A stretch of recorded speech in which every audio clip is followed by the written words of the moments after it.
Hey, coming at you from a different spot in a hurry because I pulled up and before the dog could notice I was home and started yapping and barking because apparently I'm its emotional animal instead of the other way around. I can get out here and catch up on the Bible study videos. As you can see on my channel, there's a lot of dog videos because that takes up a lot of my free time. Unfortunately, pray that situation changes and somebody else comes along to help with the big dog, because I can't do anything hardly without planning it around being home within a few hours because of big dog if Anthony's at work. So y'all pray for me.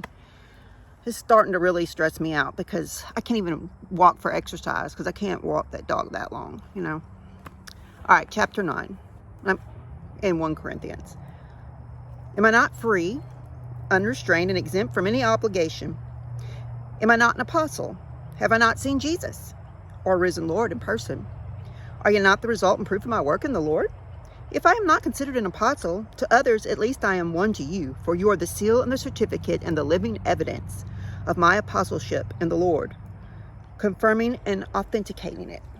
This is my defense to those who would put me on trial and interrogate me concerning my authority as an apostle. Have we not the right to our food and drink at the expense of the churches? All right. I'm going to stop for a second and give you my side notes, which there are. Oh, yeah. Paul knew that to be an apostle in the same sense as the original 12 apostles, with Matthias replacing Judas Iscariot, he had to be an eyewitness of the resurrected Christ. His encounter with Christ on his journey to Damascus met this requirement. Here he's saying that the church, he has a right to accept food and drink or pay from the church for being an apostle. But see, you'll see that he chooses not to. He chooses to work to make his own money for his own expenses. Have we not the right to take along with us a believing wife, as do the rest of the apostles and the Lord's brothers in Cephas, which is Peter? Or is it only Barnabas and I who have no right to stop doing manual labor in order to support our ministry? Consider this.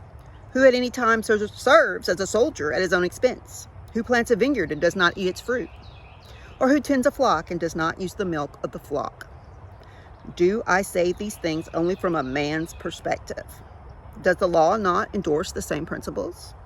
For it is written in the law of Moses, you shall not muzzle an ox while it is treading out the grain, to keep it from eating the grain. It is only for oxen that God cares? Or does he speak entirely for our sake? Yes, it was written for our sake, the plowman ought to plow in hope, and the thresher to thresh in hope of sharing the harvest. If we have sown the good seed of spiritual things in you, is it too much if we reap material things from you? If others share in this rightful claim over you, do we not even more? However, we did not exercise this right, but we put up with everything so that we will not hinder the spread of the good news of Christ.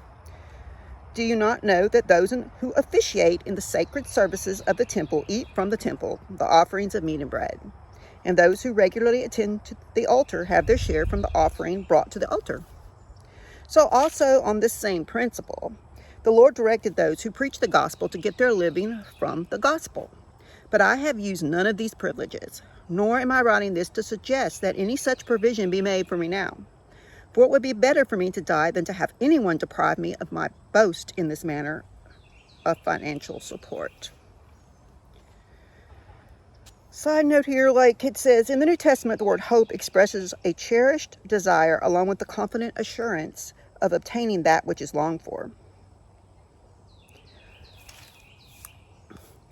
And what I just read, 9:15, Paul was not bragging, but rejoicing because he could support himself as a tradesman while he ministered.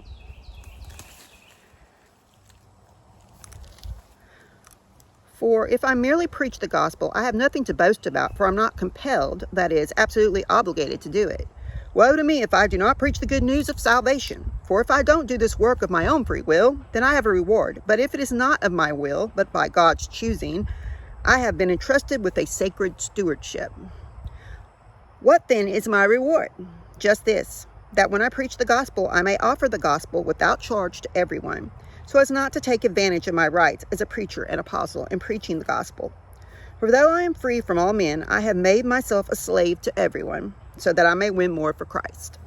To the Jews I became as a Jew, so that I might win Jews for Christ. To men under the law I became as one under the law, though not being under the law myself, so that I might win those who are under the law. To those who are outside the law, I became as one without law, though I am not without the law of God, but under the law of Christ, so that I might win those who are without law. It's kind of a mouthful. Paul did not seek his call to minister. He was chosen by a sovereign act of God. To the weak I became as the weak, to win the weak. I have become all things to all men, so that I may by all means, in any way and every way, save some by leading them to faith in Christ Jesus.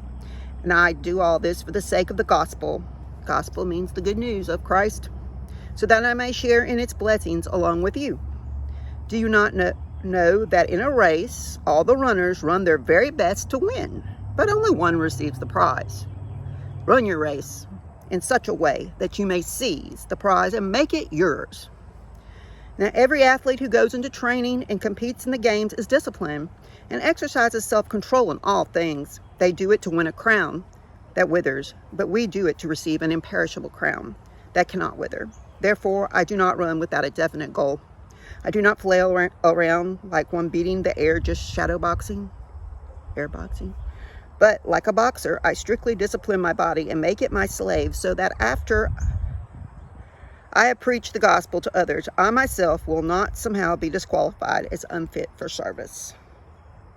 So Paul, he may be talking about those with spiritually immature consciousness regarding questionable issues. Refer back to chapter 8, where we decided we should eat at the casino buffet or not.